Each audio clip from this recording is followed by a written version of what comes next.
नमस्कार, तुम्हा सर्वांचे पूजा फॅशन क्वीनमध्ये स्वागत आहे. आज आपण गळ्यानुसार शोल्डर आणि मुंडा किती घ्यायचा याविषयी जाणून घेणार आहोत. सर्वात आधी मी डिपनिकबद्दल बोलणार आहे, कारण सध्या डिपनिकची फॅशन चालू आहे. त्याच्यामुळे डिपनिकमध्ये तुम्ही शोल्डर किती घ्यायचं आणि मुंडा किती घ्यायचा ते मी सांगणार आहे. सर्वात आधी तुम्ही शोल्डर आहे ना अंगावर मोजून घ्या. जेवढं पण तुमचं शोल्डर भरेल त्याच्यात निम्मं करायचं त्याचं, आणि त्या निम्म्यामधून 2 वजा करायचे. 2 इंच शोल्डर हे वजा करायचं. समजा तुमचं अंगावर शोल्डर 14 भरलं तर त्याच्यात निम्मं करायचं 7, आणि त्या 7मधून 2 वजा करायचे, म्हणजे शोल्डर झालं 5. अशा पद्धतीने टिपनेकचं तुम्ही शोल्डरचं माप काढू शकता. तुमचं शोल्डर कितीही असो, 13 असेल तर त्याच्यातून तुम्ही 13चं अर्ध करायचं 6.5, त्याच्यातून परत 2 वजा करायचे, म्हणजे शोल्डर परत उरणारे 4.5 जे आहे. अशा पद्धतीने माप काढायचे. हे झालं डीपनेकमध्ये. आता डीपनेक किती इंचापासून सुरू होतं? तर डीपनेक हा 8 इंचापासून सुरू होतं. 8च्या पुढचे हे सगळे डीपनेकमध्ये गळे मोडतात.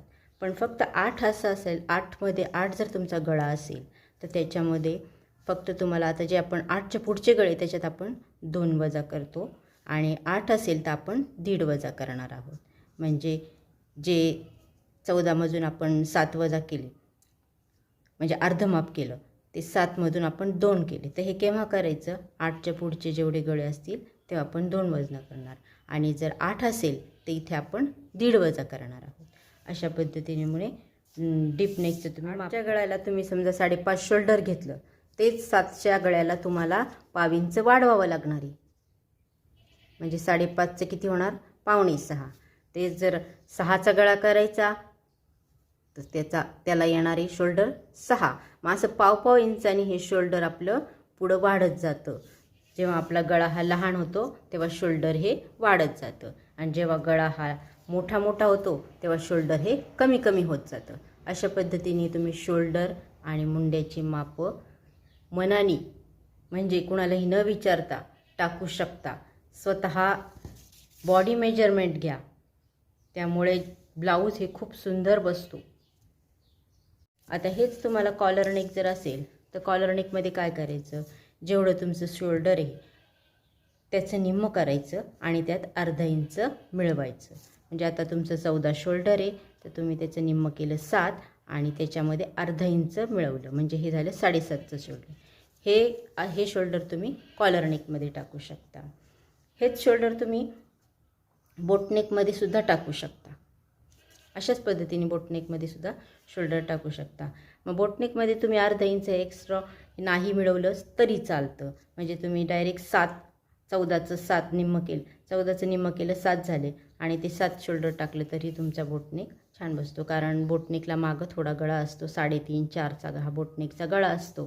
त्यामुळे तुम्ही मार्जिन नाही मिळवलं तरी चालतं. आता कॉलर नेक आणि बोटनेकमध्ये मुंडा कसा मोजायचा, किंवा डीपनेकमध्ये सुद्धा मुंडा कसा मोजायचा? मुंडा हा नेहमी एक तर अंगावर मोजायचा, किंवा तुमचा जे ब्लाऊजचं मेजरमेंट असते ब्लाऊजवर तुम्ही मुंडा मोजू शकता. ब्लाऊजवर मुंडा कसा मोजायचा? जे आहे इथं बाही जी जोडली आपण, त्या बाही जोडले तिथून आपण हा मुंडा मोजायचा आहे. असा हा झाला 8.5चा मुंडा. 8.5चा मुंडा झालेला आहे.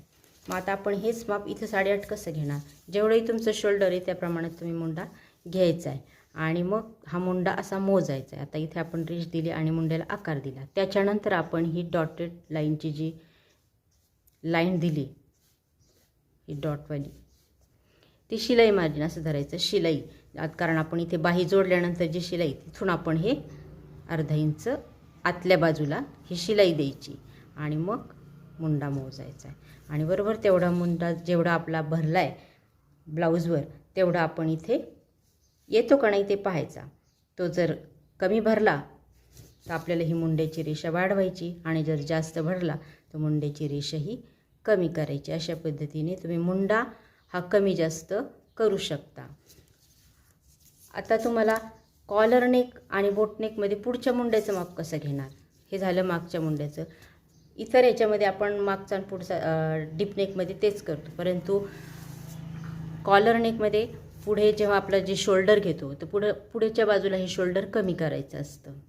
तर आपण शोल्डर ही इथे न करता आपल्याला इथं मुंड्याच्या बाजूनी शोल्डर कमी, मुंड्याच्या बाजूनी इथं 1 इंच आत घ्यायची असते रेषा आणि अशी तिरकी शोल्डरची रेषा ही अशा पद्धती तिरकी द्यायची आणि मग आपण इथे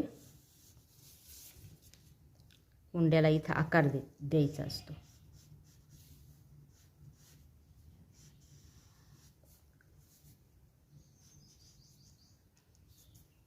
असा आकार देऊन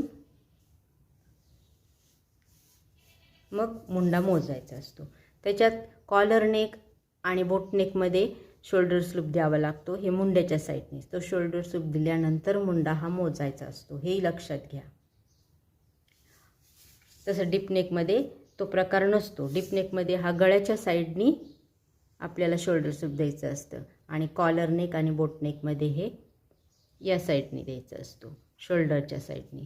त्यामुळे शोल्डर मोजताना हा शोल्डर स्लूप दिल्यानंतर मग मुंडा मोजून घ्या. नाही तर मग मुंडा हा कमी भरेल आणि इथं मुंड्यामध्ये ब्लाऊज हे टाईट होईल. ते होऊ नये म्हणूनच खालून मुंडा मोजायचा आहे आपल्याला. अशा पद्धतीने कुठल्याही साईजचं आणि कुठल्याही पॅटर्नचं तुम्ही शोल्डर आणि मुंडा ह्याचं माप काढू शकणार आहे. व्हिडिओ जर आवडला असेल तर तुम्ही लाईक करा आणि पहिल्यांदाच जर माझा व्हिडिओ पाहत असेल तर चॅनलला माझ्या सबस्क्राईब करा.